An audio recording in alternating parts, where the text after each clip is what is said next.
Okay.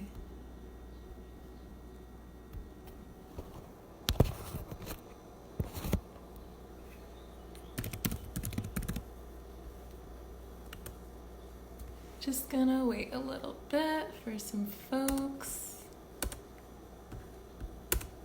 And then we'll get started. I hope this is on the right channel. Okay.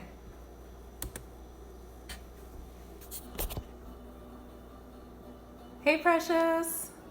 Awesome. So sorry, just getting a little music in the background for me.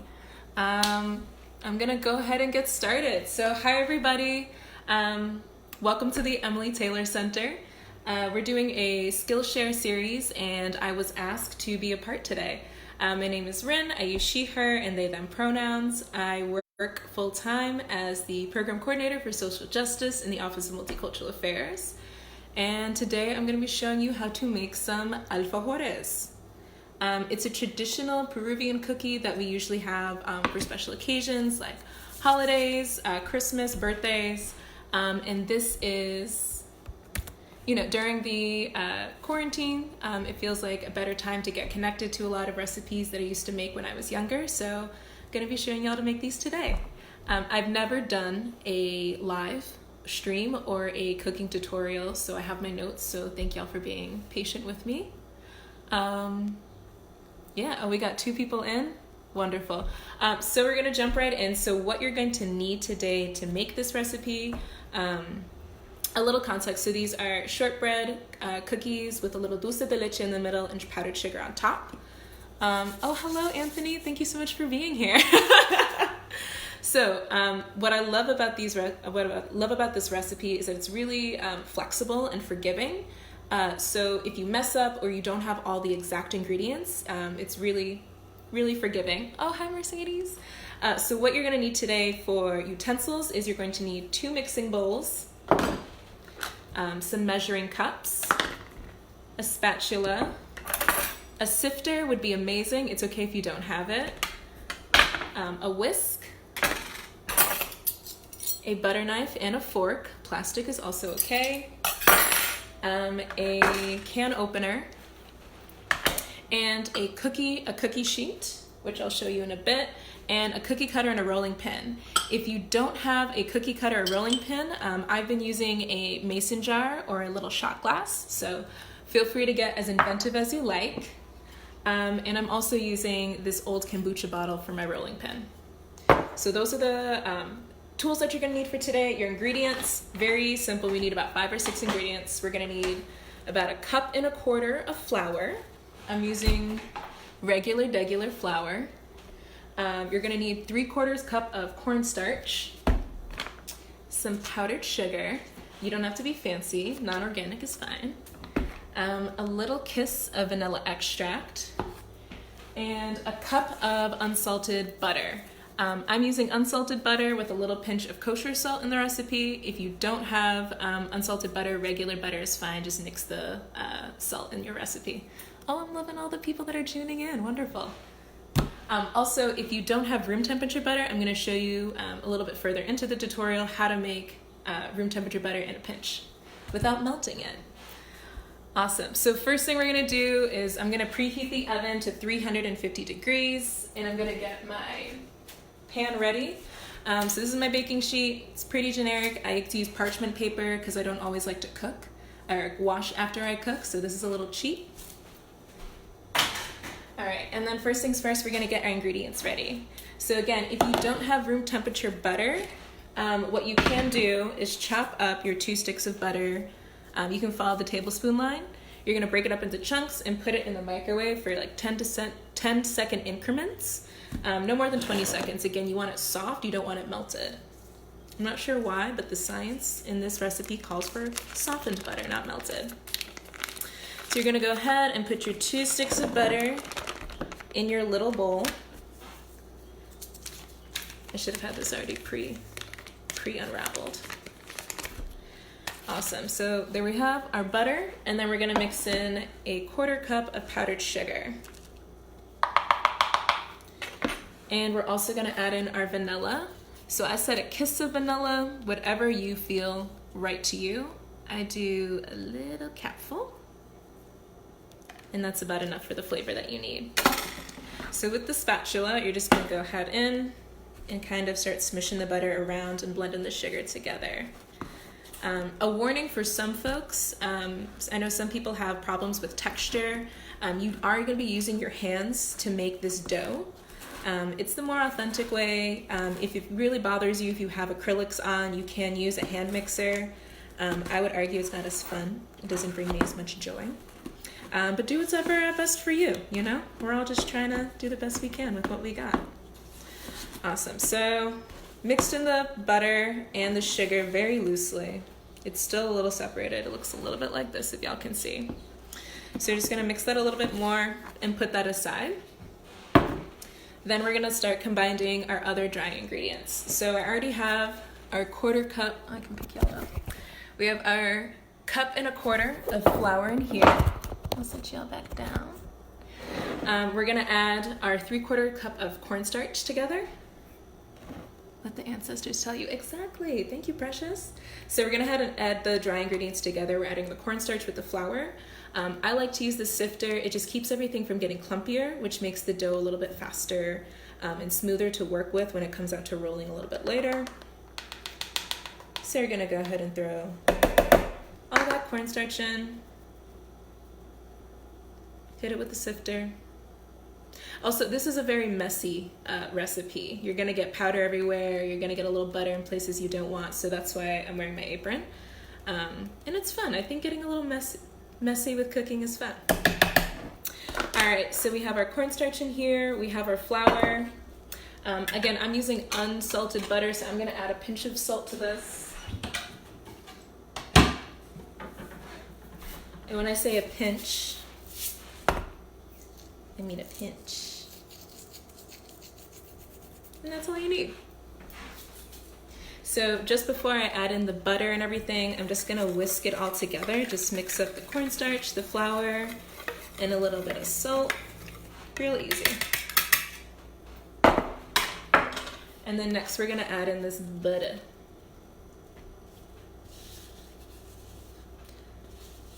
Awesome. So this is the part where, again, you can reach for that hand mixer, or if you want to have the more authentic Peruano experience, you're going to go ahead and use your hands. There's no particular method to this. It's just pinching and grabbing. I don't know if I can flip my camera for y'all. There we go. So we're just pinching the butter and the dough together, and eventually it's going to make a little ball.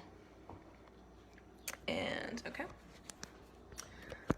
So while I do this, a little context. So Alfajores is very popular throughout a lot of South American and Central American countries. Everyone has a variation.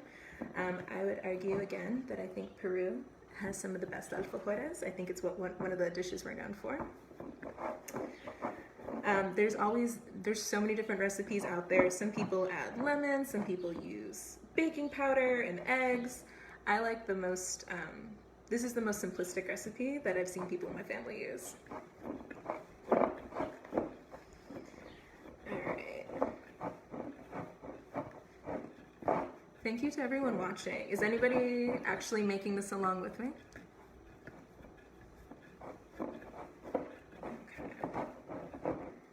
And like, as you're making the dough, don't be afraid to like rip your hands off, get a little nasty, get a little messy with it, and just go back to pinching. We're about like halfway done already.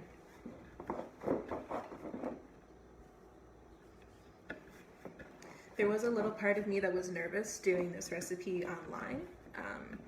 There's not many Peruvian restaurants in Lawrence, so I make alfajores for my community members, and I was like, oh God, if they have the recipe, they're not gonna need me to bake for them anymore. It's fine, I don't mind.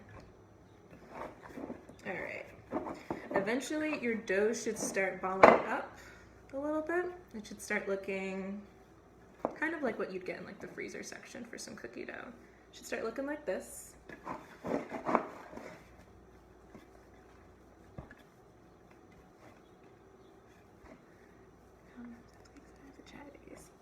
Good. Also, if you can't catch it on live, or if you feel like you can't stay for the whole live, that's absolutely fine.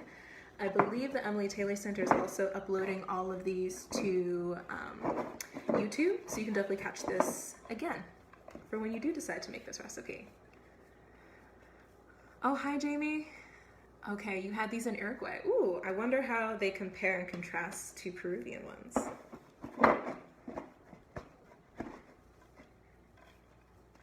I know some countries put a little like coconut on them.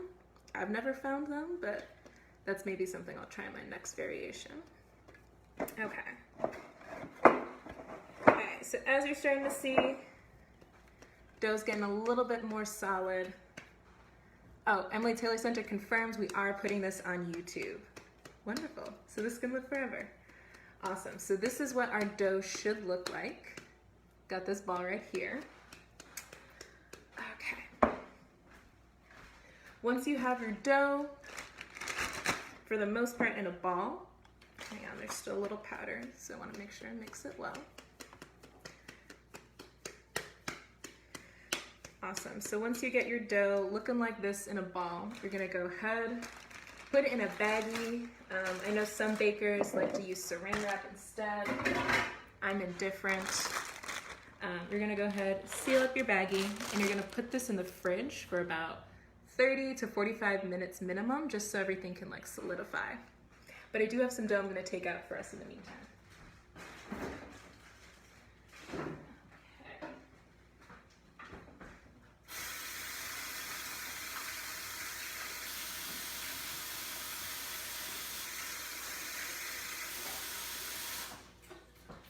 As always, please remember to wash your hands, especially when we're in the midst of Miss Rona.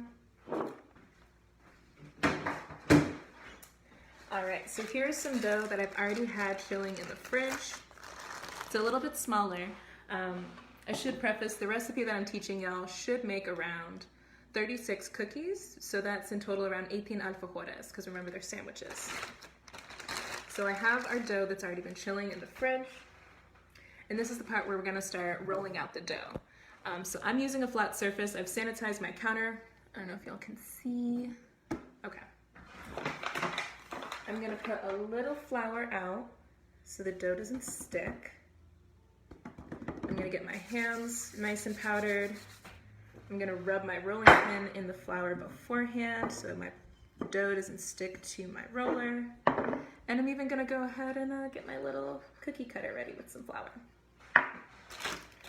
So once you've prepped everything, you're gonna take your dough out.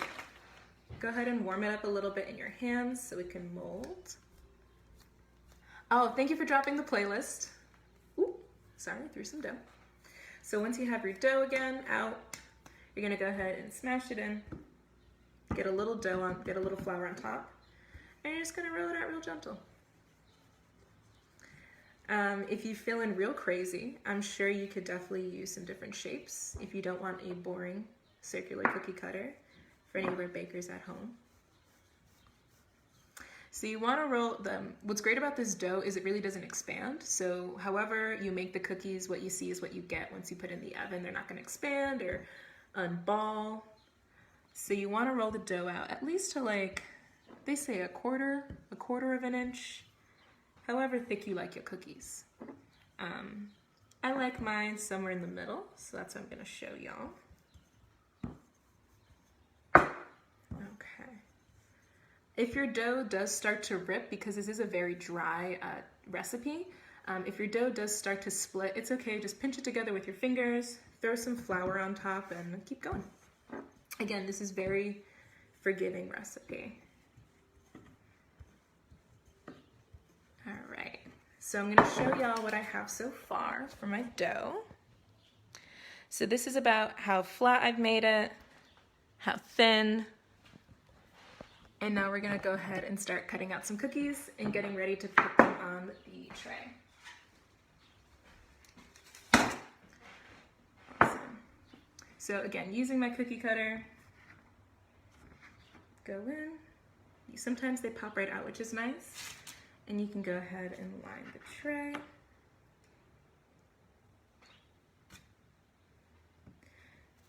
I know some people, when you watch some tutorials, like once you cut out all of the dough out of here, they tend to throw that away. I am a firm believer in not wasting food. So usually what I do is once I've cut out as many cookies as I can with this roll, I'll ball it up together and I'll roll it out again and try to get as many cookies as I can out of the dough. It does start to get a little harder every time you do that because the more flour you add into it, the drier it gets, but that's okay. All right. If the cookies are a little too thin or if like they're sticking to the table, that's why we have our spatula. Just gonna go ahead and scoop those up for y'all.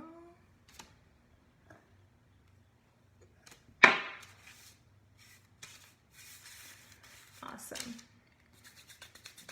All right. So for now, again, I'm gonna utilize the rest of this dough, don't worry, hashtag no waste.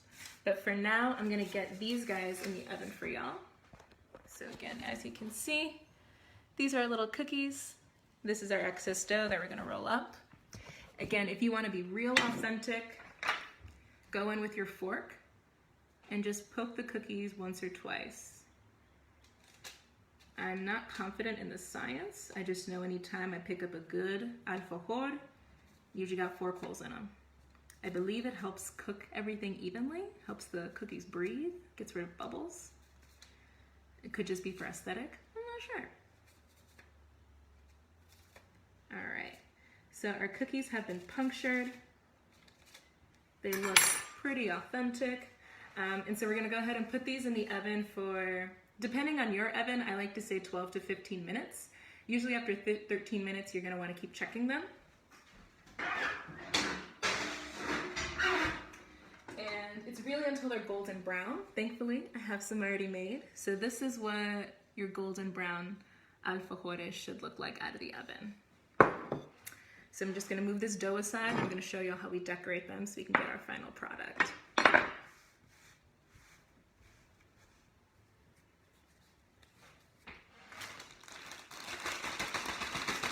Okay, so I talked about the cookies. I didn't talk about the dulce de leche for these cookies recipe. You can get canned dulce de leche already at the store. I got this at Dillon's. You can get this in the baking aisle or the ethnic section. It's about like $2. If you can't find dulce de leche for whatever reason, you can make your own at home. And all you need for that is some sweet condensed milk. How you make your own dulce de leche is you'll remove the label from the can so it's completely bare.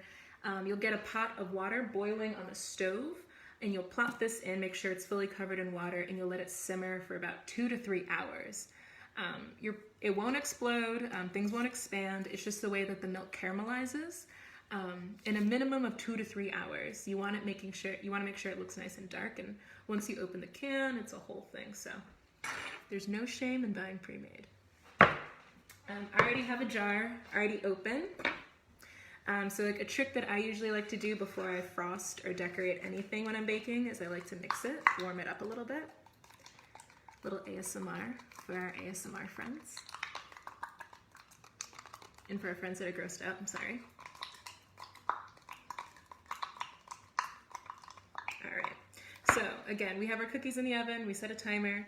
If you already have some cookies already made, what you're gonna do, so you're gonna grab one of your cookies. Oh, someone said my curls are popping, thanks. So again, to make our final step for our cookies, you're gonna put a little dulce on top, put a little dab. There's no exact science, it's however much you think is fit. All right, so once we have our final cookies, we're gonna sandwich them together like so. And remember, please be gentle with these cookies, they are delicate. So if you need to warm up your dulce de leche a little bit in the microwave, not in the can obviously, but if you want to pop it in for like 6 or 8 seconds to get it nice and soft and malleable before you start doing the cookies, that's okay too. So very gently, again, got a little schmutz. And we're gonna go ahead and sandwich these 2 cookies together. So I have some options for y'all. You can get it real nice and thick. You can have a little petite. It's up to you, choose your own destiny. I'll do about 1 more cookie for y'all.